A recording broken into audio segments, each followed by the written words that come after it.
ஜகதோம் ததகுதி புஜகதோம் தகிடதோம் தகதகிடதோம் திருகுதகிடதிலிகிடதோம் ஜகதோம் தஜகதோம் ததகுதி புஜகதோம் தஜகதோம் ததகுதி புஜகதோம் தகிடதோம் தகதகிடதோம். இப்ப மேச லக்னம், அதாவது நம்ம 12 லக்னத்துல எந்த லக்னம் வேணா இருக்கட்டும், நம்ம கிட்ட ஒரு ஜாதகம் வருது அப்படின்னா 12 லக்னத்துல ஏதாவது ஒரு லக்னத்துல தான் இருக்க போறாங்க. இப்ப நம்ம இன்னைக்கு என்ன இது பார்க்க போறோம்னா மேசத்துல இருந்து கடகம் வரைக்கும் பார்ப்போம். சரிங்களா? இதுல என்ன கேட்டீங்கன்னா எந்த லக்னமா இருந்தாலும் நம்ம பார்க்க வேண்டிய ரூல் என்னன்னு சொல்லி ஒரு 16 ரூல் கொடுத்துருக்கோம் இல்லைங்களா? அந்த ரூல் பிரகாரம் மட்டும் நம்ம பார்த்தோம்னாலே ஒரு ஜாதகத்தை டோட்டலாவே தரவா செக் பண்ணிக்கலாம். சரிங்களா? இப்ப உங்களுக்கு தெரிஞ்ச ஏதாவது மேச லக்ன ஜாதகம் வச்சிருக்கீங்களா? இன்னைக்கு மேச லக்னத்தை பறந்த இல்ல இருக்குதான்னு பாருங்க. இருந்தா எதனா ஒண்ணு இருக்கு. ஓகே, உங்ககிட்ட இருக்கா மேச லக்னம்? இருக்கு. அதாவதுங்க இந்த மாதிரி டீட்டெயிலா வர்ற ஜாதகத்தை எல்லாமே நீட்டா எடுத்து வச்சுக்கணும். ஒரு நாளைக்கு நீங்க எத்தனை ஜாதகம் பார்த்தாலும் சரி அன்னைக்கு டேட் போட்டு வர்றதுல பாருங்க. இப்போ இது மேச லக்னம், இது வந்து ஒரு பொண்ணோடது 2004 வந்து பிறந்திருக்கு. சரிங்களா? இது வந்து பெண் ஜாதகம். லக்னம் மேசம், லக்னத்திலே செவ்வாய், லக்னத்திலே ராகு, 3ஆம் இடத்துல சனி வக்ரம், 5ல வந்து சந்திரன், குருவும் அங்கே இருக்கிறாரு, அவரும் வக்ரம். அடுத்து 7ல கேது, 10ல புதன், சூரியன், 12ல சுக்கிரன். பெரியவரு 11ல இருக்கிறாரு. நம்ம வந்து சனி பகவானோட பயணம் மாந்திய பெரியவர் தான் சொல்லுவோம். சரிங்களா? கிளாஸுக்கு வந்து தெரியும். சரி, இப்ப இது டேட் ஆஃப் பர்த் பாத்தீங்கன்னா 7/2/2004. சரிங்களா? பிறந்த நேரம் 10:54 AM.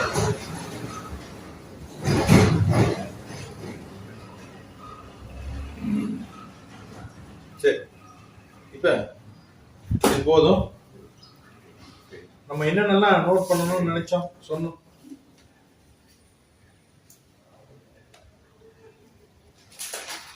திதி, வாரம். சரி, ஃபர்ஸ்ட் திதி, திதி, வாரம்.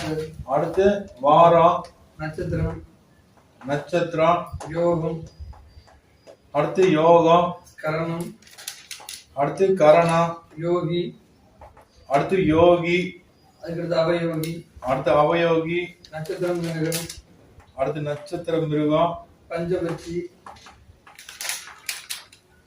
அடுத்து பஞ்சபட்சி, நடப்பு திசை, உடல் தசாபுத்தி, தசாபுத்தி, லக்னம், அடுத்து லக்னம், லக்னாதிபதி, லக்னாதிபதி, கேந்திரம், திரிகோணம், மறைவிடம், அப்புறம் ராசின்னு ஒன்று சொன்னோம் இல்லைங்களா? லக்னம், லக்னாதிபதி, அப்புறங்க ராசி, ராசி, அப்புறம் கேந்திரம், திரிகோணம், மறைவிடம், அடுத்து திரிகோணம், அடுத்து மறைவிடம், அடுத்து உபஜயஸ்தானம். இந்த உபஜயஸ்தானத்தோட சேர்ந்து வராதுங்க, அது ஒண்ணு இருக்கு, வச்சுக்கோங்க. சரிங்களா? இப்போ இதுல 1 2 3 4 5 6 7 8 9 10 11 12 13 14 15 16 இந்த 16 ரூலுக்குள்ள இந்த ஒரு ஜாதகம் செக் பண்ணிட்டோம்னு வச்சுங்களேன், கிட்டத்தட்ட 90% பலன் எடுத்துடலாம். எப்படிங்க? 90% பலன் எடுத்துடலாம். ஒரு இன்னும் 10%க்கு இன்னும் நம்ம அனுபவங்கள் கூட கூட கூட கூட வந்துடும். இதுதான் பேசிக் ஒரு ஜாதகத்தை அனலைஸ் பண்ணக்கூடிய ஒரு மெத்தட். சரிங்களா? இதுக்குள்ள இன்னும் நீங்க எந்த அளவுக்கு ட்ரைனிங் ஆகுறீங்களோ அந்த அளவுக்கு உங்களுக்கு நல்ல எக்ஸ்போர்ட்டா நீங்க கண்டிப்பா வந்துருவீங்க. இப்ப பாருங்க, இப்ப அந்த ஆப் காலையில ஒரு ஆப் சொன்னல, அது நீங்க இன்னும் இது பண்ணல, இருந்தாலும் இதுவே பாருங்க, இதுலயே எழுதிருங்க. சரிங்களா? இத பாத்தீங்கன்னா தெரியும். என்ன திதி இப்படி யாராவது பார்த்து சொல்லுங்க, என்ன திதியில பிறந்திருக்கு? பிரதமை. பிரதமை திதி. அப்ப பிரதமை திதி அப்படிங்கும் போதுங்க, திதின்னு சொன்னோம்னா என்ன ஞாபகம் வரணும்? திதி சூன்யம் தான் ஞாபகத்துக்கு வரணும். சரிங்களா? இன்னொன்னு வளர்பிறையா தேவரையா பார்த்து அதுல மைண்ட் எடுத்துக்கணும். நல்லதான். சரிங்களா? இப்போ வளர்பிறையா தேவரையாங்கிறதுக்கு சூரியன் நின்ற ராசியில இருந்து 7 ராசிக்குள்ள சந்திரன் இருந்தா வளர்பிறை. இப்ப சூரியன்ல இருந்து 7 ராசிங்கிறது பாருங்க, சூரியன் எங்க இருக்கு? என்ன ராசி? மகரம். சந்திரன் எங்க இருக்காங்க? சிம்மத்துல இருக்காங்க. அப்ப 7 ராசிய தாண்டிட்டாங்க. அப்ப வளர்பிறையா தேய்பிறையா? தேய்பிறை. அப்ப தேய்பிறை பிரதமி. தேய்பிறை பிரதமிக்கு என்ன பலனோ அதை ஆட் பண்ணிக்கோங்க. அதுக்கப்புறம் பிரதமைக்கு உண்டான திதி சூன்யம் என்னங்க? துலாமும் மகரம்.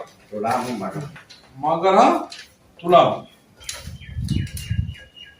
திதி சூன்யத்துக்கு நோட் பண்ணிக்கிட்டோம். சரிங்களா? அடுத்து கிழமை. என்ன கிழமையில பிறந்திருக்காங்க? சனி. சனி ஜாதகத்துல சனி எங்க இருக்காருங்க? மிதுனம். லக்னத்துல இருந்து எத்தனாவது இடம்? 3ஆம். அது ஓகே. அப்ப நம்ம கிழமைநாதன் என்ன கிழமையில பிறகுறாங்களோ அந்த கிழமைநாதன் ஜாதகத்துல கெட்டு போக கூடாது. இங்க கெட்டு போயிருக்காங்களா? கெட்டு போனாங்கன்னா என்ன அர்த்தம்? நீச்சா கூடாது, 6, 8, 12ல இருக்க கூடாது. சரிங்களா? அது ஒண்ணு. அப்ப இங்க கெட்டு போகல, பரவாயில்ல, தெரிஞ்சுக்கிட்டோம். அடுத்து நட்சத்திரம் என்ன நட்சத்திரங்க? மகம் 2ஆம் பாதம். மகம் 2ஆம் பாதம். இப்ப பாருங்க, மக நட்சத்திரம் கணத்துல பாருங்க என்ன கணம் இதுல இருக்கும். கணம்னு போட்டு கொடுத்துருக்கோம் பாருங்க, அசுர கணம். அப்ப அசுர கணம்னா என்ன சொல்லியிருக்காங்க?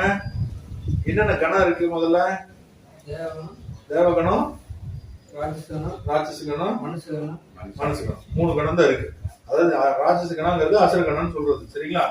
அப்ப இது வந்து அசுர கணம்.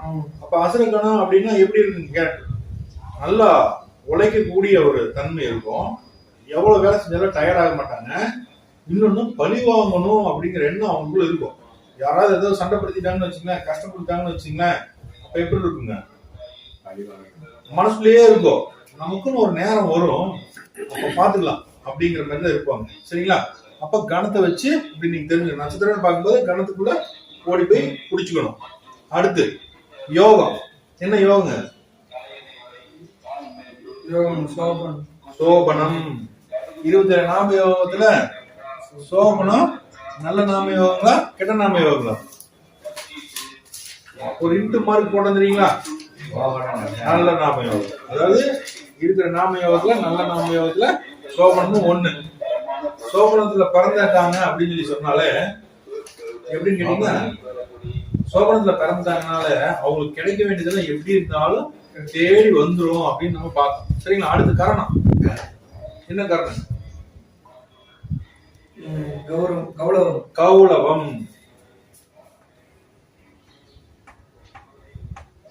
கௌளவ கரணத்துல பிறந்திருக்காங்க. அப்ப கௌளவ கரணத்துல பிறந்திருக்காங்க அப்படின்னா அந்த கௌளவ கரணத்துக்கு உண்டான கேரக்டர் என்னன்னு சொல்லி பார்த்தோம். தெரியுங்களா? ஞாபகம் இருக்குங்களா? அது யாரு கரணத்துக்கு அதிபதியா வர்றாரு? சனி பகவான் வர்றாரு. இங்க பிறந்த கிழமையும் சனி, கர்ணநாதனும் சனி. கர்ணநாதன் தான் காரிய சித்தி. அப்ப எந்த ஒரு காரியம் செய்யணும்னாலும் இந்த பொண்ணுக்கு ஜெயமாகணும் அப்படின்னா என்னங்க? சனி. சனீஸ்வர பகவானோட வழிபாடு அனுகிரகம் வேணும். அப்ப கௌளவ கரணத்துக்கு உண்டானது சனி. கௌளவ கரணத்துக்கு ஒரு கேரக்டர் என்னன்னு கேட்டீங்கன்னா, அதாவது ஆமா அதான் அது அதுக்குன்னு வந்து பன்றின்னு உள்ள போகாதீங்க. அதை வாராகி அப்படிங்கிற மாதிரி எடுத்துங்க. அது இன்னொன்னு என்னன்னு கேட்டீங்கன்னா, அடிமுடியை கண்டுபிடிக்கிறதுக்கு மண்ணை தோண்டி உள்ள போய் என்னென்னலாம் இருக்கோ எல்லாத்தையும் தோண்டி போய் பார்க்க போனது. அதுதான் பாதத்தை போய் பார்த்துட்டு வந்துச்சுன்னு ஒரு கதை இருக்கு இல்லைங்களா?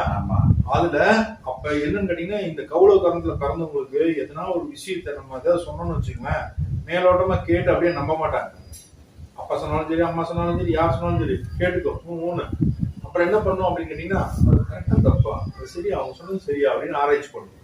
ஆராய்ச்சி செஞ்சு கண்டுபிடிச்சு அது மனசுக்கு தெரிஞ்சதுக்கு அப்புறம், அது தெரிஞ்சு அதுக்கப்புறம் தான் நம்பும். அப்படி ஒரு கேரக்டரா இருப்பாங்க கவலத்துல பிறந்தவங்க.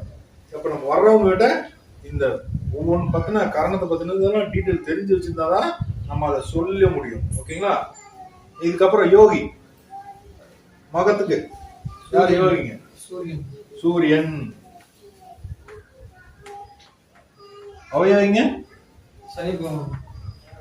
சனி. ஓகே. இப்ப இங்க நட்சத்திரம் மிருகம் ஆண் எலி. ஆண் எலி. ஓகே. இப்ப பாருங்க, யோகி சூரியன் வந்தாச்சு. ஒரு ஜாதகத்தை தூக்கி நிறுத்தக்கூடியதே யாருன்னு கேட்டீங்கன்னா சூரியன் தான். அதாவது யோகி தான் ஒரு ஜாதகத்தை ஃபுல் பலம். அவர் ஒருத்தர் நல்லா இருந்தாரு, ஜனாதிபதி ரொம்ப முக்கியம். இருந்தாலும் அதுக்கப்புறம் முக்கியமா இருக்கக்கூடிய யாருன்னு கேட்டீங்கன்னா சூரியன். சூரியனோட சப்போர்ட்லயே எல்லாமே இருந்தாங்கன்னா அந்த ஜாதகர் நல்ல பலமா வந்துருவாரு. சரிங்களா? அதுக்கப்புறம் அவயோகி யாருங்க? சனி. இந்த ஜாதகத்துல பிரச்சனை கொடுக்கக்கூடியவர் யாருன்னு கேட்டா சனி பகவான் தான். அப்போ ஒரு ஜாதகத்துல யாரு தூக்கி நிறுத்த போறாங்க? யோகி. யாரு காலவர போறாங்க? அவயோகி. ஓகேங்களா? அதுக்கப்புறம் நட்சத்திரம் இருக்கும் ஆண் எலி. அப்ப இதோட குணமும் ஜாதகருக்கு இருக்கும். ஆண் எலி என்ன பண்ணுங்க? எதுனா ஒண்ணு படிச்சுட்டே இருக்கும். அது எங்க போந்து எங்க வருதுன்னு சொல்ல முடியாது. அப்புறம் இன்னொன்னு என்னன்னு கேட்டீங்கன்னா, எலிகள்லாம் பாத்தீங்கன்னா ஒண்ணு சேர்றதுங்கிறது கடகடன்னு சேரும், பதவதன்னு குட்டி போட்டு. புரியுதுங்களா? இந்த மாதிரி கேரக்டர் எல்லாமே ஜாதகருக்கு இருக்குங்கிறத யூகிச்சு கால நேரத்துக்கு தகுந்த மாதிரி தான் அதை பயன்படுத்தி பலன் சொல்லணும். 40 வயசுல வர்றாங்கன்னா அப்போ ஒரு மாதிரி சொல்லணும். குழந்தையா வர்றாங்க 10 வயசுல வர்றாங்கன்னா அதுக்கு தகுந்த மாதிரி சொல்லணும். சுறுசுறுப்பா இருக்கும், ஒரு இடத்துல இருக்கவே இருக்காது, ஏதோ ஒண்ணு நோண்டிட்டே இருக்கு, ஏதோ ஒண்ணு எதை கொடுத்தாலும் அதை பிரிச்சு போட்டுரு அப்படிங்கிற மாதிரி அப்படி எடுக்கணும் குழந்தையா இருந்தா. சரிங்களா? அடுத்து பச்சில பஞ்ச பச்சில கோழி. கோழி. சரி, இப்ப பாருங்க, பஞ்சபட்சத்துல கோழின்னு தெரிஞ்சாச்சு. இது என்ன கிழமை பிறந்திருக்கு? சனிக்கிழமை. பிறந்த நேரம் காலை 10:54. அப்ப 2வது ஜாமம். புரிஞ்சுதுங்களா? 2வது ஜாமம். இது தேய்பிர காலகட்டம். அப்ப தேய்பிர காலகட்டத்துல சனிக்கிழமை நாள்ல 2வது ஜாமத்துல போய் பாருங்க எப்படி பறந்திருக்குன்னு.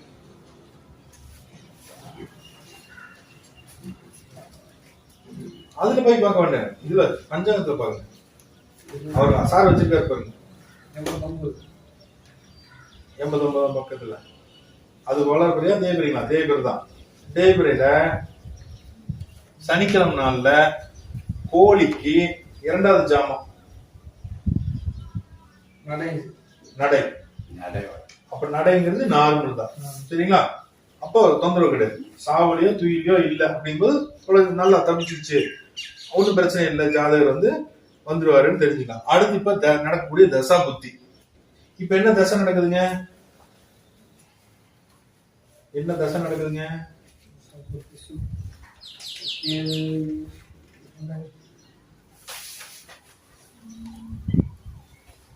இல்ல அங்கேதான் திரும்ப வேற பக்கத்துல திருப்பாதீங்க. தசா புத்திங்கிறது இங்க நடப்பு. தசா புத்திங்கிறது சுக்கிரன்ல சனி புத்தி 2024 11வது மாசம் வரைக்கும்.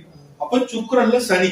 இங்க பாருங்க, தசா புத்திங்கிறதுல சுக்கிரன் போட்டு இங்க ஒரு அம்புரு போட்டு சனி அப்படின்னா போட்டாச்சு. இப்ப இந்த ஜாதகத்துல சுக்கிரன் எங்க இருக்காரு, சனி எங்க இருக்காரு அப்படிங்கறதெல்லாம் கவனிக்கணும். சரிங்களா? இப்ப அடுத்து லக்னம். இப்ப பாருங்க, இந்த லக்னத்துக்கு சுக்கிரன் எங்க இருக்காரு? லக்னத்துக்கு 12ல இருக்காரு, சனி 3ல இருக்காருன்னு கவனிச்சிட்டோம். அடுத்து கவனிக்க வேண்டியது அப்படிங்கறதுல லக்னத்துக்கு வர்றோம். லக்னம் என்ன லக்னம்? மேச லக்னம். என்ன லக்னங்க? மேச லக்னம். அப்ப மேச லக்னம் அப்படின்னால அந்த மேச லக்னத்துக்கு உண்டான கேரக்டர், குணம் அப்படி எல்லாத்தையுமே எடுத்துக்கோங்க. மேச லக்னத்துக்கு உண்டானது கேரக்டர், குணம் எல்லாமே எடுத்துக்கோங்க. எப்படி இருப்பாங்க மேச லக்னத்துக்காரங்க? கொஞ்சம் வேகமா இருப்பாங்க. வேகமா இருப்பாங்க.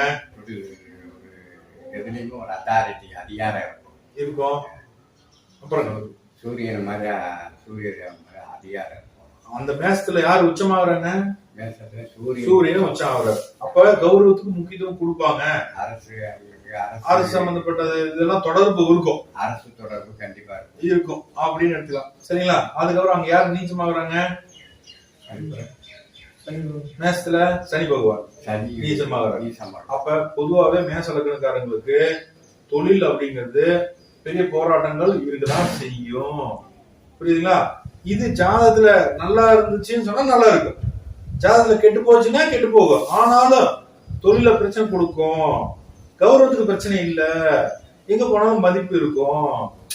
புரிஞ்சுங்களா? ஆனாலும் அதுக்கு ஒரு போராட்டம் அது போராட்டம் இருக்கும் அப்படிங்கிறது. அப்ப லக்னங்கிறது மேசம், லக்னாதிபதி செவ்வாய், இது மேசம், இது செவ்வாய். அடுத்த ராசி என்ன ராசிங்க? சிம்மம், சிம்ம ராசி. அப்ப சிம்ம ராசிக்குங்கிற குணம் அதுவும் இருக்கும். ஏன்னா சந்திரன் தானே ராசிக்குள்ள இருக்கிறாங்க, அதுதான் சொல்றோம். அப்ப சந்திரன் என்ன? மனோகாரகன்னு சொல்றோம். அப்ப அந்த மனசு அந்த சிம்ம ராசிக்கு தகுந்த மாதிரி அந்த கௌரவத்தை அப்படியே தூக்கி சுமக்கிற மாதிரி தான் இருக்கும். சிம்ம ராசிக்காரங்களை பொறுத்த வரைக்கும் எந்த இடத்துலயும் கௌரவத்தை விட்டு கொடுக்கவே மாட்டாங்க. மதியாத வாசலை மிதியாதான்னு சொல்லுவாங்க இல்லைங்களா, மிதிக்காதான்னு. அந்த மாதிரி சிம்ம லக்னக்காரங்க சிம்ம ராசிக்காரங்க அந்த கேரக்டரோட தான் இருப்பாங்க. சரிங்களா? அதுக்கப்புறம் அது பாருங்க உள்ள குரு உட்கார்ந்து இருக்காரு, அது அடுத்த ஸ்டேஜ். அதுக்கப்புறம் என்ன பாக்கணுங்க? கேந்திரம். ஒரு ஜாதகத்துல இருக்கக்கூடிய கிரகங்கள் எல்லாம் கேந்திரத்துல எல்லாம் யார் யார் இருக்காங்கன்னு பாக்கணும். கேந்திரம்னா என்னங்க? 1 4 7 10. இப்ப பாருங்க 1ல யார் இருக்கா? செவ்வாய் ராகு இருக்காங்க. 4ல ஒருத்தர் இல்ல, 7ல கேது இருக்காங்க, 10ல புதனும் சூரியன் இருக்காங்க. அப்ப 4 இடத்துல 3 இடத்துல ஆளுங்க இருக்காங்க, ஒரு இடத்துல மட்டும் இல்ல. சரிங்களா? 4 இடத்துலயுமே இருந்தா நல்லா உழைச்சு என்னைக்கு முன்னுக்கு வந்துருவாங்கன்னு அர்த்தம். சரிங்களா? அடுத்தடுத்து தசைலாம் எந்த தசை நடந்தாலும் இந்த கேந்திரத்தை தொடர்பு இருக்கும்போது செயல்திறனால முன்னுக்கு வந்துருவாங்க. அதாவது ஒரு புதுசு வீட்டுல பிறந்திருந்தாலும் சம்பாதிச்சு பெரிய மாளிகையா கட்டிடுவாங்க அப்படிங்கறத சொல்லலாம். தன் முயற்சியில முன்னுக்கு வருவாங்க. இதே அடுத்து கேந்திரம் பார்த்தாச்சு. அடுத்து திரிகோணம் 1 5 9. இது 1 5 இது 9. இப்ப இந்த 3 இடத்துல 2 இடத்துல தான் இருக்கு.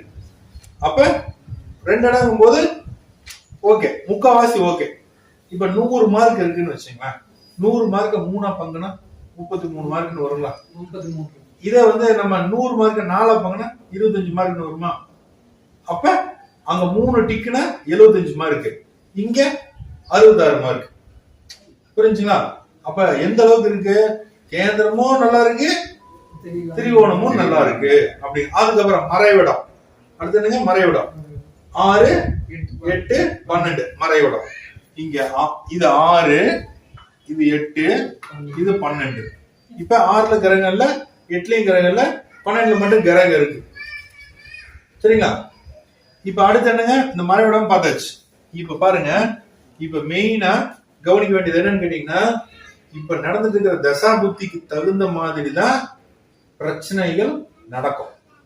நல்லதும் நடக்கும், நல்லதோ கெட்டதோ எதுவா இருந்தாலும் இப்ப நடந்துட்டு இருக்கிற தசா புத்திக்கு தகுந்த மாதிரி தான் நல்லதும் நடக்கும் கெட்டதும் நடக்கும் இல்லைங்களா? அப்ப இங்க இது என்ன லக்னம்? மேச லக்னம். இப்ப அந்த ஜாதகரை நம்ம தெரிஞ்சுக்கணும். இப்ப இது பெண், ஓகேங்களா? பெண் ஜாதகம்னா மெயினா யாரை கவனிக்கணும்னு சொல்லிருக்கேன். பெண் ஜாதகம்னா சுக்கிரன், ஆண் ஜாதகம்னா சூரியன். பெண் ஜாதகம் சுக்கிரன். இப்ப சுக்கிரன் எந்த நிலைமையில இருக்காரு பாருங்க, மறைஞ்சிருக்காரு. இருந்தாலும் சுக்கிரன் எந்த வீட்டுல இருக்கான்? குரு வீட்டுல இருக்கான். குரு வீட்டுல எந்த வீட்டுல இருக்கான்? தனுசு வீட்டுல இருக்கானா மீன வீட்டுல? மீன வீட்டுல குரு சுக்கிரன். மீன வீட்டுல சுக்கிரன் என்ன பலம்? உச்ச நீச்சது ஆட்சியில பாருங்க. மீனத்துல சுக்கிரன் பகை, பகை இருந்தாலும் பகை. குரு பகை, அது டக்கு ஞாபகம் வருது.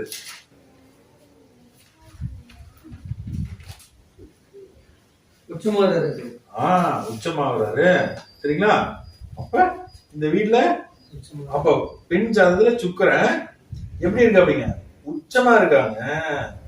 அப்ப எப்படிங்க அந்த பெண் எப்படி இருக்கும்? பலமா இருக்கு, பிடிவாதமா இருக்கும். புரியுதுங்களா? இது அவ்வளவு சீக்கிரம் வந்து நம்ம சொல்ற பேச்சு கேட்க வைக்கவே முடியாது. எப்பவுமே இந்த திசை நடக்கக்கூடிய காலகட்டம் இல்ல, பொதுவாவே. அது மட்டும் இல்லாம இப்ப என்ன திசை நடக்குதுங்க? சுக்கிர திசை தான் நடக்குது. எங்க இருந்து நடக்குதுங்க? உச்சத்துல இருந்து நடக்குது. ஆனா 12ஆம் இடம் மறைவிடத்துல இருந்து நடக்குது. சரிங்களா? 12ஆம் இடத்துல நம்ம என்ன சொல்லுவோம்? விரயஸ்தானம்னு சொல்றோம். சரிங்களா? இப்ப இங்க இந்த குழந்தைக்கு என்ன வயசு நடக்குது? 20 வயசு. 20 வயசாகும். ஓகேங்களா? அதாவது பருவம். கல்யாணம் பண்ணி வைக்கலாமா, மேற்பட்டு படிக்கலாமா அப்படிங்கிற சம்பந்தப்பட்ட கேள்விக்காக தான் நமக்கு வருவாங்க. புரியுதுங்களா? அப்ப படிக்கணும் அப்படின்னா படிப்பு சம்பந்தப்பட்ட பாவங்களை நம்ம பார்க்கணும். இப்போ நம்ம கிட்ட என்ன கேள்விக்குனா வரலாம். அவங்க வீடு வாங்கணும்னு வரலாம், படிக்க வைக்கணும்னு வரலாம், வெளிநாட்டுக்காக படிக்க போறாங்கன்னு வரலாம், திடீர்னு இல்லைன்னா நகை வாங்கணும் என்னைக்கு போய் வாங்கலாம்னு வரலாம், இல்ல பொண்ணுக்கு லவ் பண்ணுது, என்னங்க எங்க குடும்பத்துக்கே ஒரு கெட்ட பேர் ஆயிடுங்க, இந்த கல்யாணம் நடக்கக்கூடாது, அந்த லவ் வந்து நடக்கக்கூடாது அப்படின்னு சொல்லியும் வருவாங்க. இது என்ன காரணங்களாலும் வேணா வரலாம். அப்ப நம்ம கிட்ட என்ன கேள்வி கேட்கறாங்களோ அதுக்கு மட்டும்தான் நம்ம பதில் சொல்லணும். நம்ம பாட்டுக்கு தெரிஞ்சதெல்லாம் சொல்லிட்டே இருக்கக்கூடாது. எல்லாமே நமக்கு தெரியும் தான். அவங்க என்ன கேள்வி கேட்கணும் அந்த கேள்விக்கு தகுந்த மாதிரி அந்த பாவத்துக்குள்ள போய் எடுத்துக்கலாம். இப்ப உதாரணத்துக்கு படிச்சுட்டு இருக்கிறாங்க, இவங்க படிச்சுட்டு என்ன வேலைக்கு போவாங்க அப்படின்னு கேக்குறாங்க அப்படின்னா, அப்ப படிப்பு சம்பந்தப்பட்டது